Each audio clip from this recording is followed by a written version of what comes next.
And then I tried like adding a different shot and adding audio because you have to add audio separately. That didn't work. Yeah.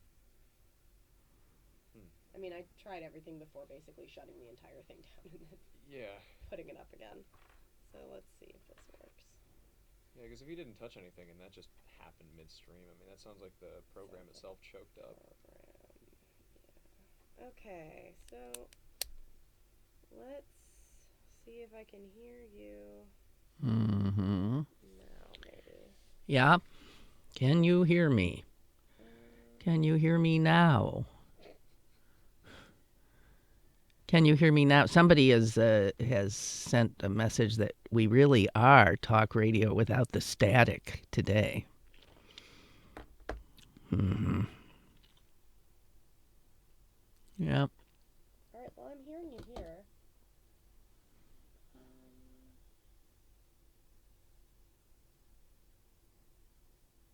I can hear you. Yeah. All right, let's give that a try. The problem is they can't. So. Well, I'm not sure if they can or not until you give me a little bit of time here. Okay, so you're saying they may hear me right now? They should be hearing you. Okay, if anyone's hearing me, will you let me know right now, and then we can resume the program. I'm waiting. There we go. I hope you can. I'm not getting anything yet. So, if you, you got it? If you have audio, can you please email me, Lynn at pghcitypaper.com. If you can hear me now, it'd be nice to hear. Yeah, they should be hearing you. I'm not getting anything from them. Yeah, it takes about 30 to 45 seconds before it goes out. Live. Okay. Well, I'm waiting to hear that you can hear, and as soon as I hear from one of you that you can hear, then I'm gonna go back to my babbling. Until then, I'll hold my fire. They hear me. Okay. Right. Thank you. Thank you. No problem. Yeah, So. it's rare that Wirecast does that. So what the hell was that about? It looks like the program. On rare occasions, Wirecast itself can crash. Okay, the program that we rely on crashed. That's right. So. And that. Yeah. Okay. All right. Thanks. For any of you who are still there, thank you for your patience. Where was I when the crash occurred? Thank you. No problem. And I know I was talking about our illustrious Secretary of State Tillerson and his exhaustion and canceling of dinner with the South Koreans. Something that, that Hillary Clinton certainly never did. Anyway, I'm not sure how far back in my remarks to go. And I also was saying that the Secretary of State is, as I'm sure you know, traveling without a press corps. Now, normally in a swing like this through these major Asian countries, especially given the saber rattling that's going on in those parts, South Korea, Japan, and China, all on the agenda, and he goes without a press pool. Unbelievable. And people in the State Department say, you just can't imagine how outrageous that is. Oh, I understand there is. Excuse me. They did pick one reporter that was allowed on the plane. Somebody nobody knows, who's from some right-wing outfit, who has yet to publish, post, or in any way do any reporting. So, I'm not sure how we know much of anything. I guess we're getting it from, I do understand that some media outlets have sent people to sort of tail, but they're not in the entourage. They don't have access to the Secretary of State. I don't know if you heard me say before, I don't know that it matters, since all indications are that Tillerson is not in the inner circle. He is regularly absent from situations that you would expect him to be almost the point man right at the side of the president. For instance, when the president met with the Saudi princes in the Oval Office the other day, Tillerson gone, absolutely nowhere to be seen, but the two real drivers of American foreign policy were there, and that would be the president's son-in-law, Jared Kushner, and Steve Bannon. So, unbelievable. Unbelievable. Why am I laughing? And, of course, we have the saber rattling going on with Tillerson suggesting today that we ain't going to be so patient anymore, and you North Koreans better dismantle your nuclear weapons, or we could preemptively attack you.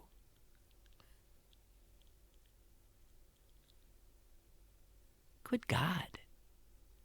I mean, just say, that's what I woke up to this morning. That's why I'm afraid to wake up these days. It's like you don't even want to know what happened while I was in blissful sleep. Well, we've got, some serious saber rattling going on, in which we seem to be the persons who've unsheathed the saber. I don't know. I hope we survive this. That's all I can say, guys. I also made a mistake yesterday in watching quite a bit of the Sean Spicer show. Again, I have no words. I'm sorry if you're looking to me for some reaction. I am like slack-jawed. The Washington Post published a transcript of the press conference, which was the most surreal rant, craziness. Sean Spicer stood up for easily, I swear, it was almost an hour, and attempted to defend the indefensible after all the heads of all the congressional intelligence committees, Republican and Democrat, have now come out and said there is no evidence whatsoever that the charge that Donald Trump made about Barack Obama tapping his friggin' phones has absolutely no basis in fact or reality. Sean Spicer took to the podium yesterday and said the president still stands by what he says.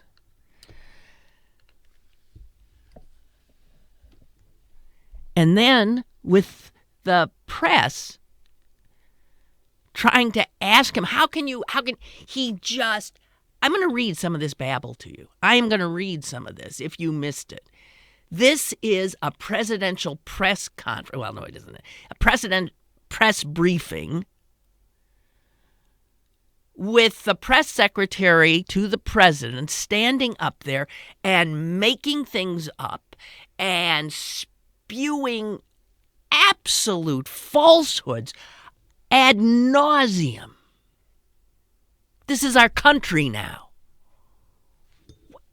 How do you get credibility back? How do you it's sort of like when trust is broken, that's a hard thing to repair. Are we ever going to trust a thing that anybody in that position says anymore? Now that we have these unmitigated, pathological liars.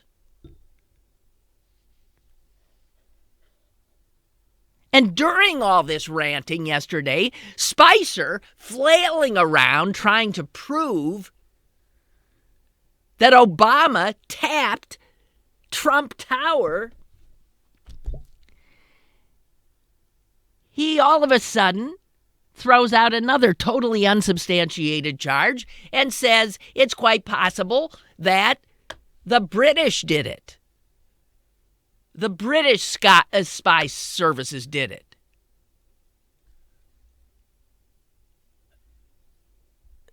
Of course, the British hear this and they go nuts. Barack Obama did it. The Brits did it. That one's a lie. This one's a lie. That one's contemptible. And in fact, overnight, you had an apology coming from this White House, from Sean Spicer to the United Kingdom. Supposedly our greatest ally, who Sean Spicer and the Trump White House yesterday charged with spying on him, Trump, illegally, wiretapping him. So these guys are, bull in a china shop doesn't do it. Doesn't really suffice, does it? It's incredible. We literally have no government, folks.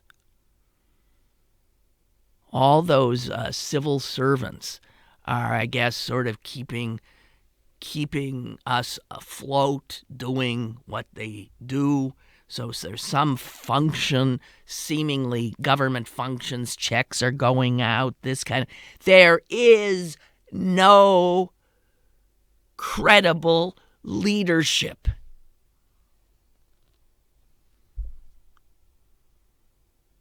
Scary. It really is scary. Huh? So here, just listen to some of this.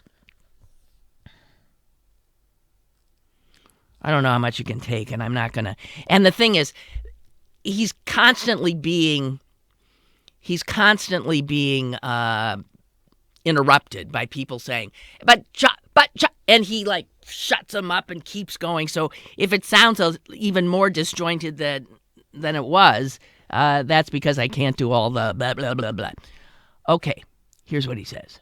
He's trying to actually argue that Barack Obama tapped Donald Trump's phone, if not his microwave, and I don't know, whatever.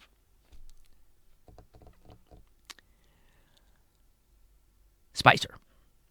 Well, I think there are several things. I would also, it's interesting to me that, just as a point of interest, that when one entity says one thing, that claims one thing, you guys cover it ad nauseum. When Devin Nunes came out and said, I think it's very possible yesterday, there was crickets from you guys. When Devin Nunes came out and said there was no connection that he saw to Russia, crickets. When Tom Cotton said the same, you don't want to cover this stuff. No, you hold on. No evidence. No, actually. And now you have the House Intelligence and the Senate Intelligence Committee. No, actually. Here's his quote. So here's the quote. I think it's possible. That's what he said. And when the president, that's what he said. So again, you're cherry pick. I understand, and I think, but you choose not to cover that part. And then he starts, after about blah, blah, blah, he starts reading what he says is proof. And the people he's saying, he's quoting, are people like Brett Baier, the Fox anchor. And Baier continues, a June FISA requested foreign intelligence, and a judge said, and by all accounts, they don't come up. And then there's a FISA warrant, and then blah, blah, blah. And then he starts, oh, by the way, he quoted Judge Napolitano in regard to the Brits, pinning it on the Brits, maybe, spying. On and on he went. Sean Hannity. So, our own intelligence services, all, plus the congressional intelligence committees and their heads, Republicans, have all said this is a frigging falsehood, okay? Could we move on to something else?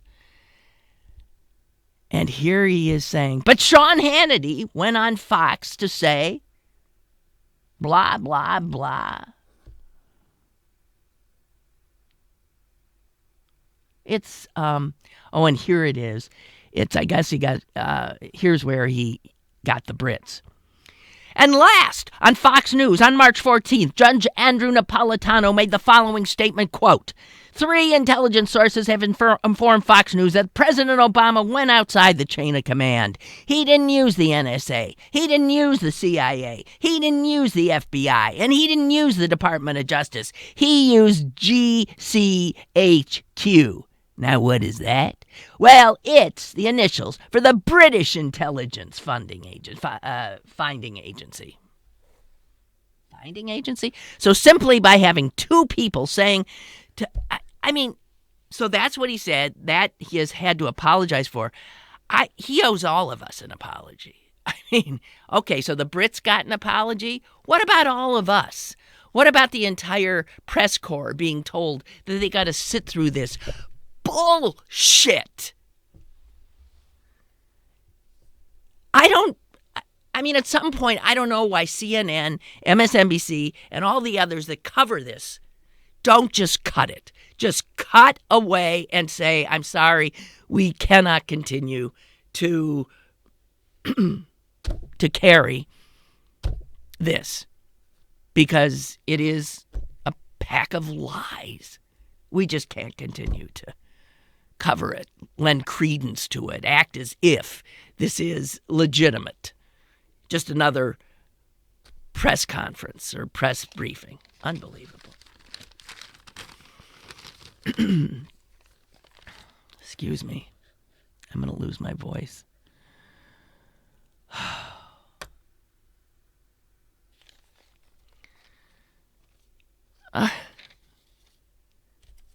So back to the budget. Man, before Spicer, there was even more of a freak show. And that was this administration's director of the budget director. Mike Mulvaney, his name is. He was formerly one of the despicable Republican right-wingers in the House. And the budget he put together, he was running through it for the press yesterday. Some of the things that came out of his mouth were so unbelievable that when you heard them, you thought, did he really just say that? Did he really just say? Here's one quote. We're eliminating all climate science programs throughout the federal government. Anything that has to do with climate change is defunded with this budget. And here's what Mike Mulvaney, our new director of Office of Management and Budget, said. I think the president was fairly straightforward. We're not spending money on that anymore. No. Quote, we consider that to be a waste of your money. Okay? He also said that about a ton of other things. He said it about Meals on Wheels. He said it about Meals on Wheels. He said it wasn't showing that it made any difference. Is that what he said? It was beyond belief. He said it wasn't working. So it's gone. Meals on Wheels, it's not working. What the hell does that mean? It's one of those government things. Actually, it's funded by in large part by federal grants, and it happens at the local level. They're going to pull all that money that would go to allowing Meals on Wheels programs that operate out of, I know, our synagogue kitchen and out of church kitchens and out of all kinds of other places. They're going to pull the rug out from under them because these honorable Christian men say it's not working. It's one of the few government programs that, anyone can comprehend. A bunch of people make food.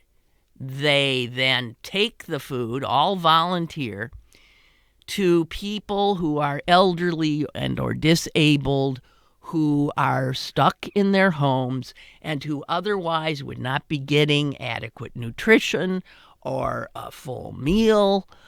And so this literally feeds people who otherwise wouldn't get food half the time. Certainly not nutritious food.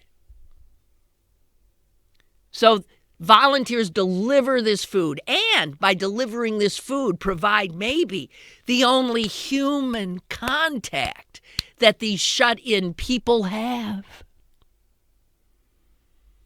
So it also serves the purpose of making sure that the person is there, that they're alive, that they're okay, and then they're given food.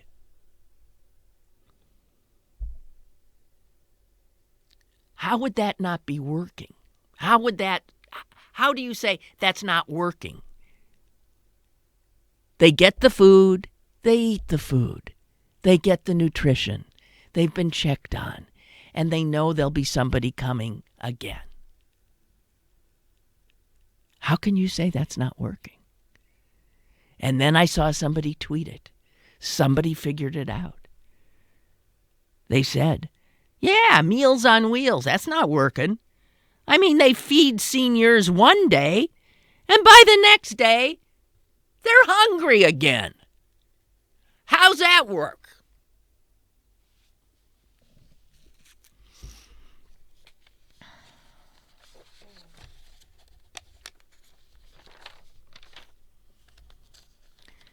An extraordinary percentage of the people who get Meals on Wheels, by the way, are veterans. Some of the other things that were judged to be not working and where they're cutting are all of these programs that benefit the poor, the homeless, people who are struggling to maybe get a leg up. If you were to read, well, I will read it to you. This is just one human being who would be horribly harmed if they stop the kind of grants they give, which allow for community centers and maybe GED training and all the kind of stuff that helps to lift people out of poverty. Those are the things that are going down. Those people don't vote, and if they do, they don't vote for Republicans. So fuck them. Listen to this little story. In a dimly lit basement in a church in Baltimore, James Gaiman spent much of yesterday, staring at practice questions as he prepared for his high school general equivalency degree exam. He recently moved into an apartment just 2 blocks from the underpass where he spent 20 years sleeping.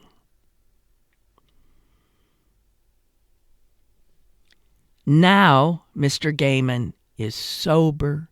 He's taking classes at an adult learning center run by a nonprofit that operates with federal funds from the Community Development Block Grant Program that Trump's budget tosses out the window. When told about this guy said, I'd be hurt and upset if this place was gone and this program wasn't here anymore. I need it. I need my education. I want my GED. Here's a guy who's been kicked around all his life, who at the age, he's in his 40s, he pulls himself, still struggling, pulls himself out, about to take his GED. Got an apartment for the first time, a roof over his head, clean and sober, and the likes of Mulvaney and Trump say, stuff's not working. Why should somebody in Iowa, some poor taxpayer in Iowa, pay for that guy? They don't have an ounce of humanity. These are soulless people. Remember Trump saying to black Americans, hey, you live in these dumps. Your people are getting killed left and right. You never vote for Republic. Hey, vote for me. I'm going to make it better. What do you have to lose? Wasn't that the question he asked African Americans? What do you have to lose? Well, now we're finding out. You have to lose Meals on Wheels. You have to lose the GED programs. You have to lose all these nonprofits that work tirelessly and for very little remuneration to help people who are struggling. So what do you have to lose? Well, judging from their repeal and replace healthcare plan, you could lose your life. You could lose your health. You could definitely lose your health insurance if you managed to have it under Obama. And you could lose all of that support that maybe is allowing you to keep things together. Unbelievable.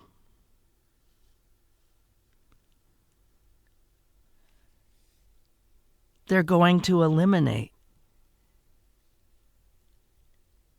after-school programs, before-school programs. And you know what Mulvaney said about that, too? They ain't working. Oh, yeah?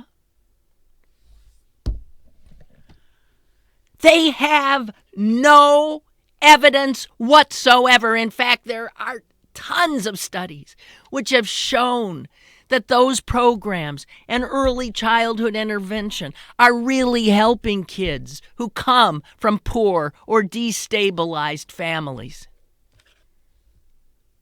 whose only assurance of getting maybe 3 meals a day is going to that early program in the morning for breakfast, and then the lunch program, and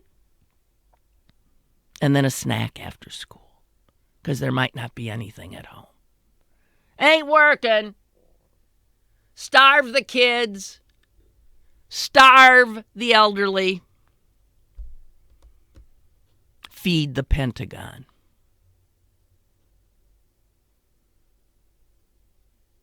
My God.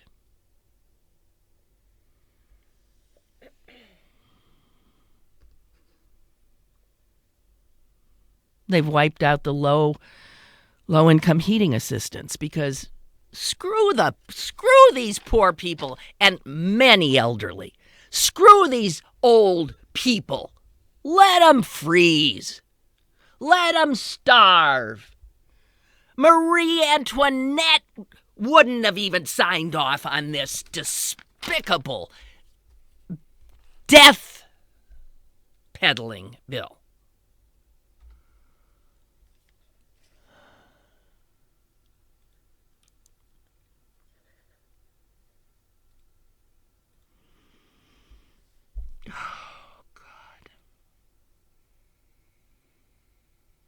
They're getting rid of community services block grants. They're getting rid of a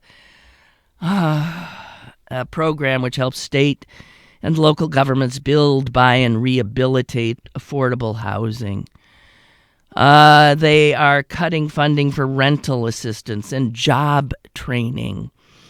In fact, the budget reaches deeply into every agency in this country to gut programs that serve the poor.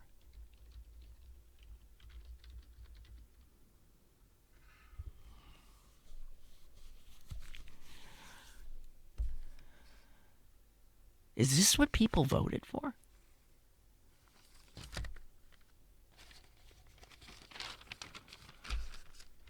We were talking yesterday, weren't we? We were trying to understand, is there like an empathy gene and like these people just don't have it? Or what the hell? How do people like this, how do they function? How do they sleep?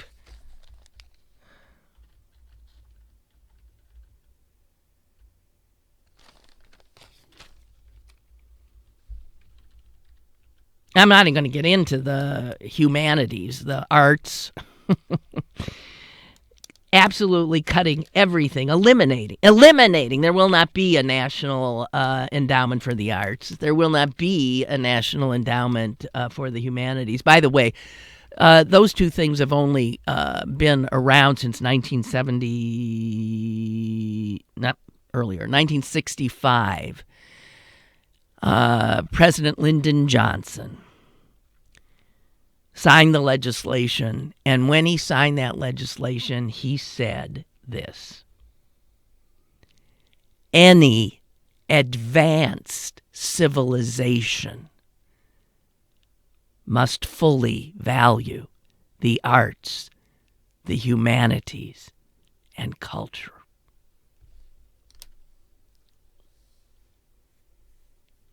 Well, that's true. But you know what? We are no longer an advanced civilization. We don't even choose to be. We're going to go right back where we came from. I don't know, wherever that was. Everybody, take care of yourself out there.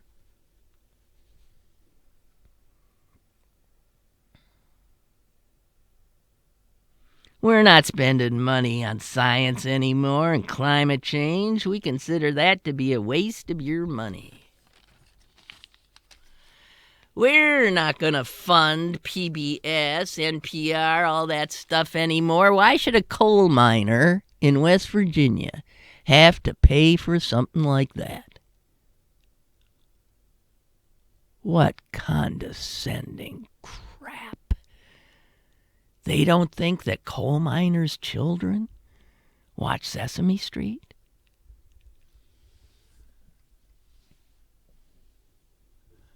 Mr. Rogers?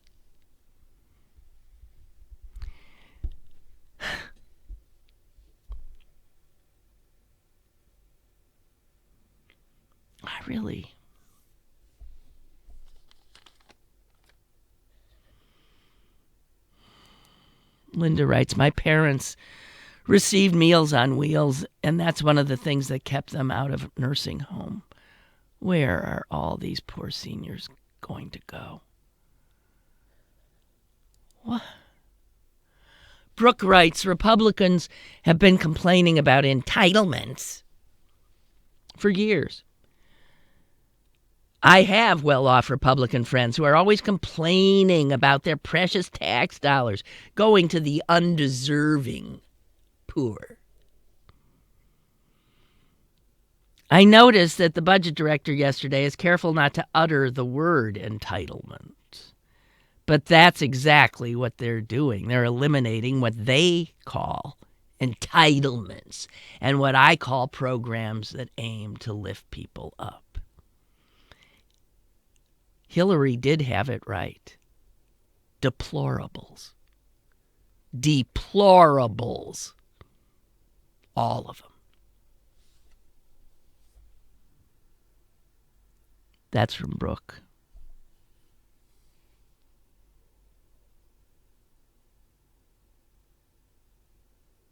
Aw, Kathleen says, I just can't listen to this. Where are the Republicans who we assumed were decent people? Where is Congress? This is really scary stuff. Yeah, it is. It's our reality now. And our dimwit, idiot, thief of a president is what? He's going to meet with Angela Merkel today. God bless her. God help her. Can you imagine what really is going on in her head when she'll be talking to that idiot?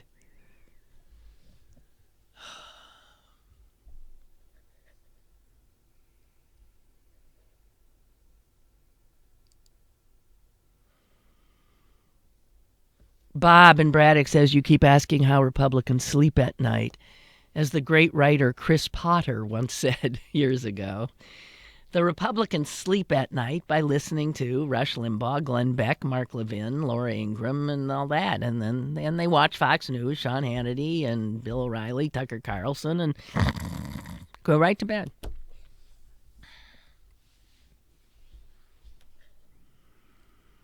Dear God.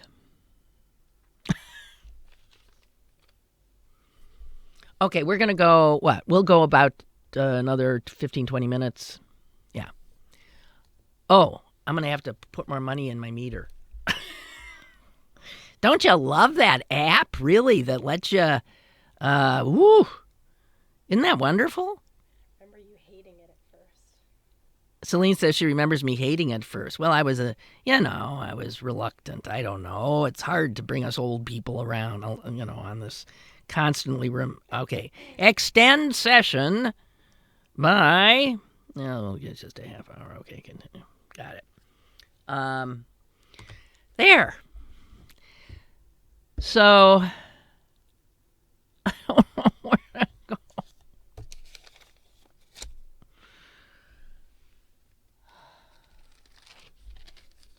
See if I've got anything else here I haven't depressed you with. You never know. Could be something you absolutely have to know. Why should I be the only one walking around with this crap in my head?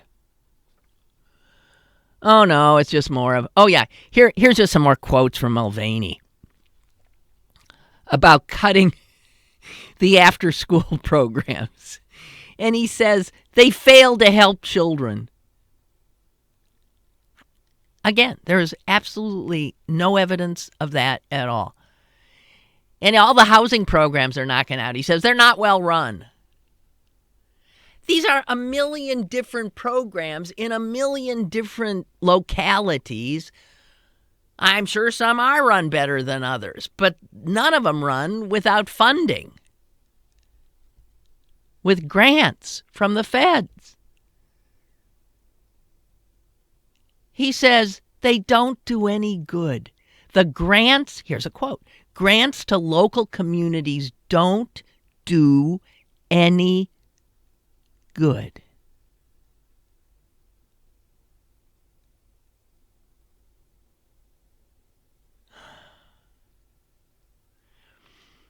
So, funding for the environment, funding for the State Department, funding for housing, funding for health services, funding for the arts, all of those.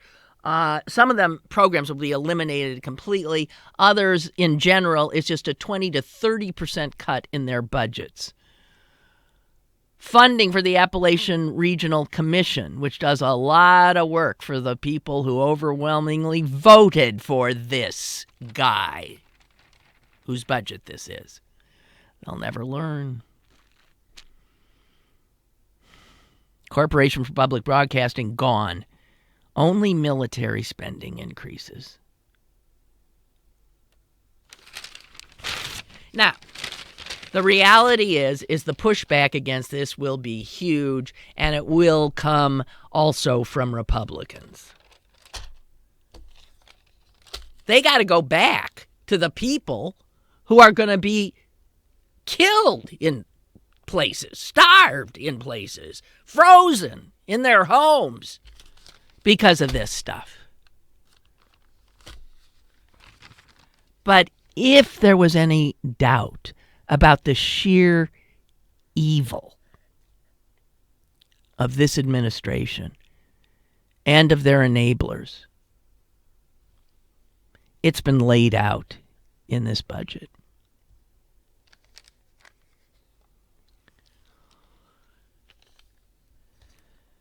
Okay, I want to get to something that's totally different. I've been carrying it around all week. And really, it's just something to clear our heads now and stick your head. This is a puzzle. It's a legal puzzle. And it is a puzzle that some poor jury's going to, you can end up on a jury. I wouldn't want to be on this jury because, well, you listen. You're now on the jury.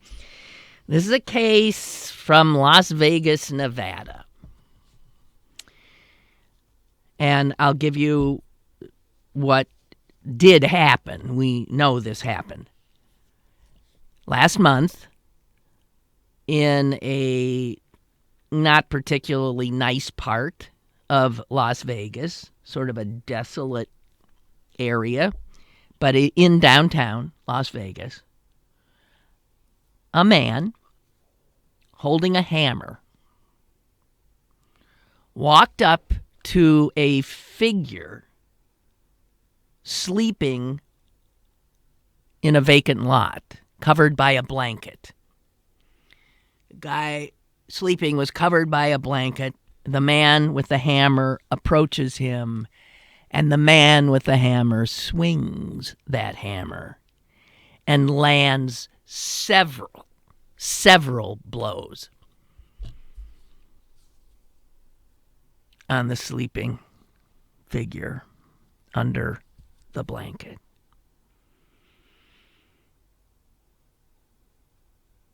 Police, bang, appear. They swoop down on the hammer wielder and they arrest him, and he is charged with attempted murder.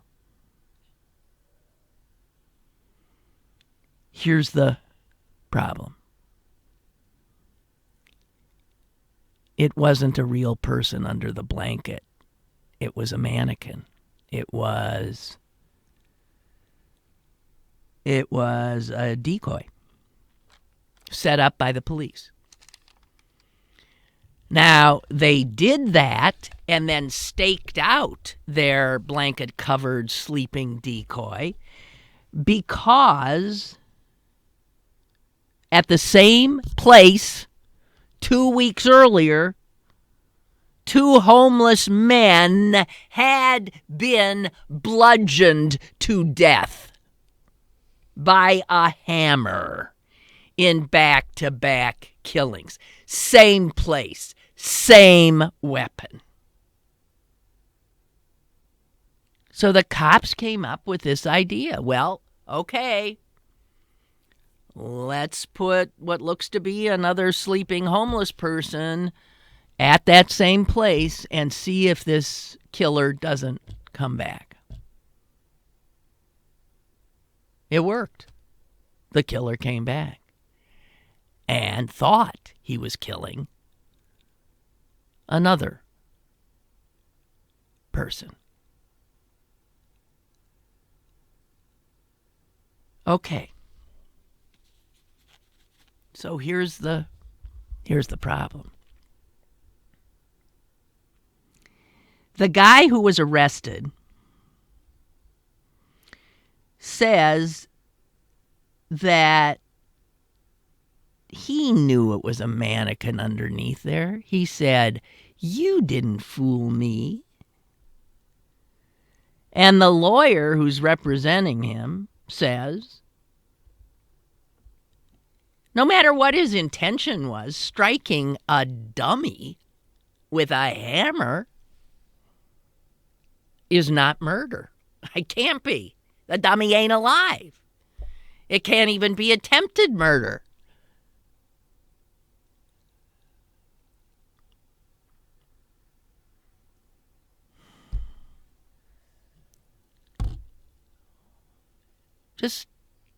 I think it's fascinating.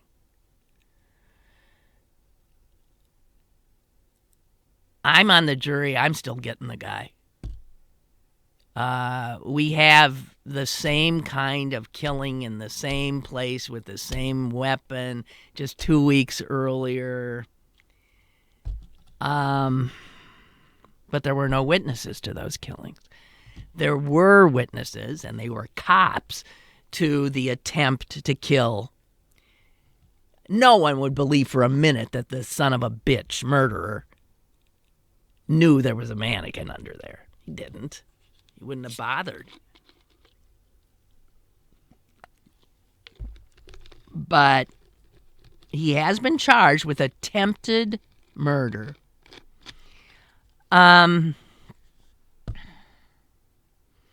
This is a toughie. And I mean, I think it's a great one for law students, I guess, who are studying criminal law. Anyway, a professor of criminal law is quoted in the article as saying this: if evidence indicates that the perpetrator used his hammer against what he believed was a living human being, then his factual mistake, his mistaking the mannequin for a living person, does not excuse him. I would agree with that. But, the killer's smart enough to say, I knew it wasn't. But I don't know how that stands up. So, it depends. The case is on pause while the jerk undergoes a mental competency evaluation. Police are still investigating the deaths of the two homeless men, and no charges have been filed in connection with those deaths.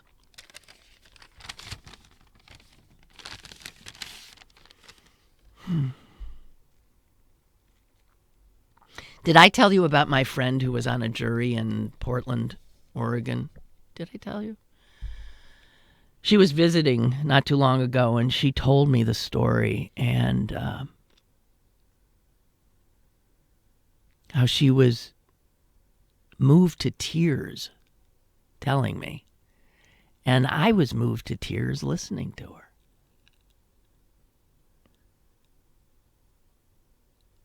It was a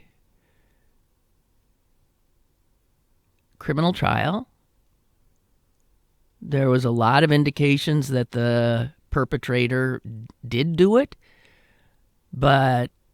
and the trial took 5 days, and the deliberation. I mean, she felt that the experience she went through was so amazing. As she told the story, every other juror she named by name. And then so-and-so said, and this one said. And it was a disparate group of human beings, all citizens of the United States of America, who were forced to come together in a room and figure out whether another American would go to prison or would go free. This is not anything anyone would take lightly. And as she described how they deliberated and what they said, and the fact that you had two very conservative older guys, NRA supporters, on the jury. The defendant was black, I believe. There were 2 brown people, 6 women, 6 men, a lot of progressive-y types, given Portland. She herself is a progressive and a lesbian. And they came together.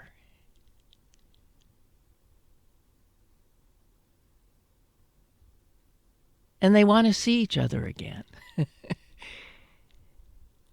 There's so few times in this country anymore where we find ourselves in the company of people who are totally different than us.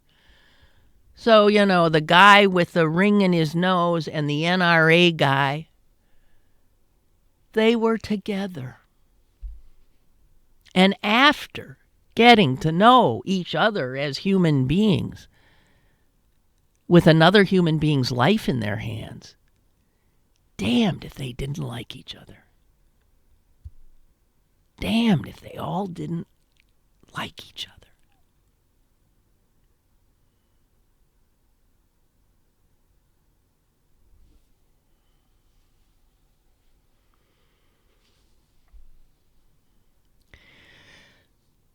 By the way, it took them a while, but they decided that even though they sort of thought the guy did it, the prosecution did not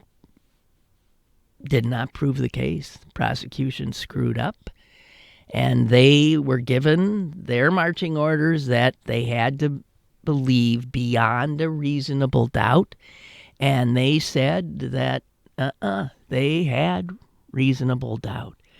And when they went in and the announcement was made, not guilty, and the defendant's family bursts into tears, he bursts into tears, there's hugs all around, the jury's crying, everybody's crying. Wow. I wish I could have that experience. I don't know that I'd ever want the responsibility of it. It's awesome. It is awesome. That's that word that gets used all the time incorrectly. I'm using it correctly. It is awesome to have another person's life in your hands and to have to ferret out truth.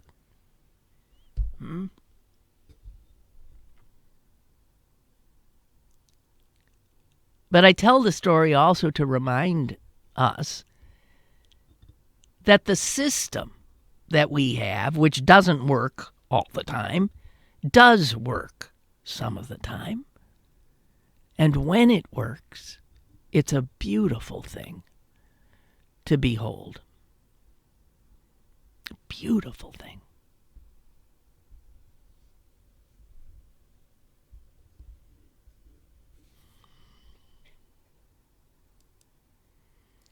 So that's all I wanted to say about that. Just catching up here, Beth says, I look at this budget proposal like throwing done spaghetti at a wall. Let's just see what sticks. This budget is Grover Norquist's wet dream. Yeah. Grover Norquist, in case you don't remember, he's the one. Republicans used to have to take the Norquist pledge, that they would never vote for anything that raised anybody's taxes. You've seen where all this has gotten us.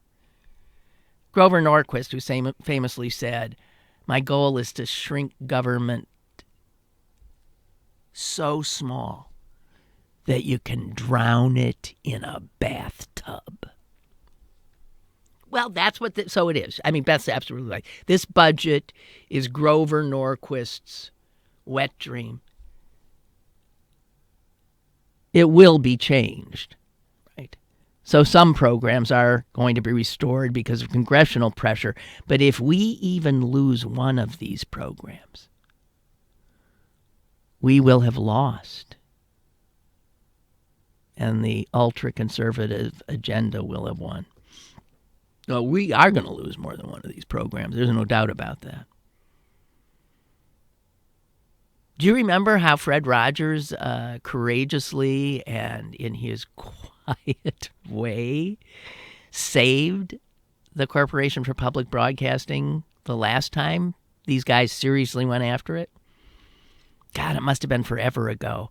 It's on YouTube. It's all over the place because Fred showed up and sat before some bunch of senators. And he just in his quiet way talked about, you got to see it. By the time he was done, these crusty old senators were practically in tears. I mean, he single-handedly saved it. Maybe we could just replay that for the current crop of assholes. But these guys are beyond. They're beyond being reached because you can't reach somebody who doesn't have a soul. They're like pod people. Are they even real? I'm serious. I know, but it's just funny the way you said it. But do you think? I mean, maybe that is what's going on. So much we didn't think would ever happen has happened. So much that is unbelievable, unprecedented. Who would have thunk? You couldn't make it up. Is true. So maybe this is it. Pod people.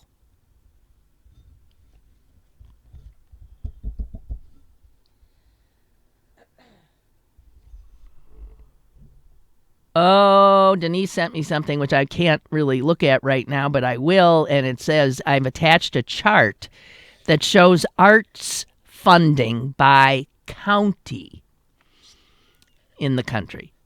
And she says, notice that all of those at the top of the chart with the most funding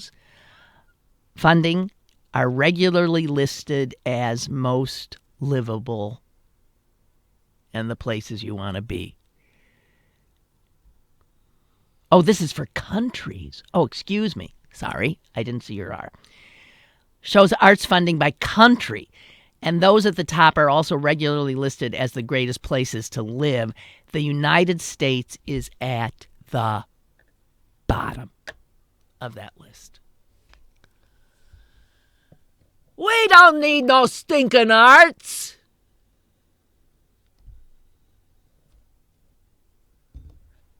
You want arts? Go buy a box of crayons. All right.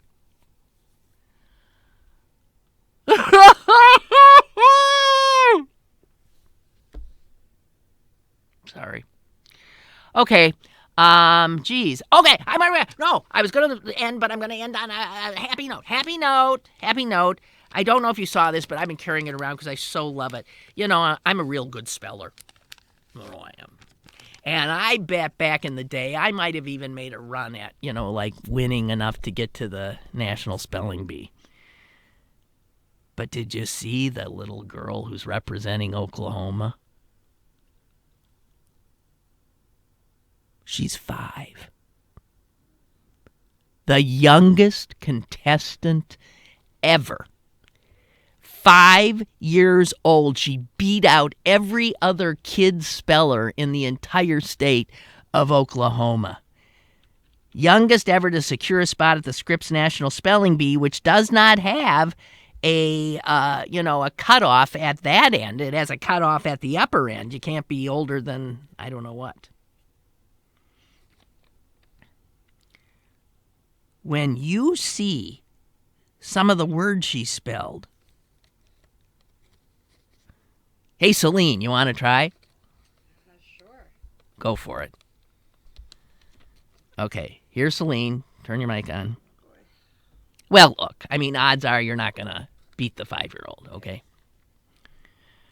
Okay. Panglossian. Panglossian.